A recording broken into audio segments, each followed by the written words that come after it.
Ourense, no século XIII, vive un tempo marcado polo conflicto social e as loitas de poder, pero tamén chegan aires de renovación.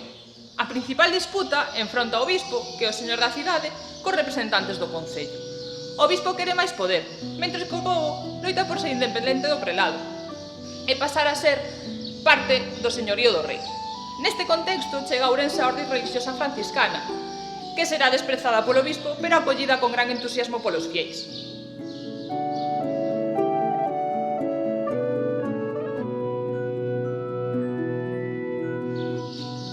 Os frades traemos unha nova espiritualidade.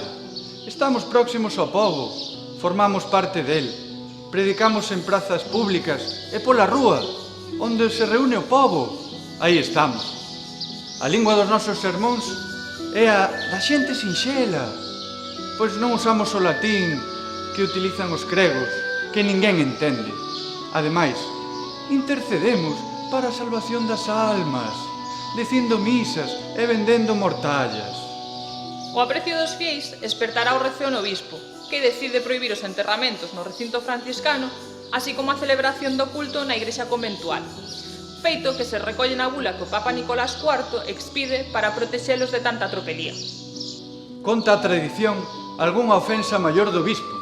Alá polo 1294, os homes do prelado Pedro Yáñez de Novoa, baixo o pretexto de apresar os homes bons do concello que se refuxaran no noso convento, entraron e a mala fe provocaron un incendio que destruíu a sacristía e parte do noso templo franciscano. Motivo polo cal tivémonos que refuxar alá no convento de Santa Clara de Allariz.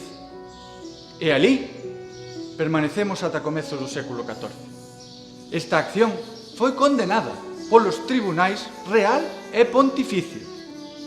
Tras moitos retrasos, a morte do obispo, comezas a construir un novo templo e convento situado na ladeira de Montealegre, que dará novo nome ao lugar, chamado desde entón en todos os documentos Campo de San Francisco. Trazas importantes daquel convento aínda perviven hoxe.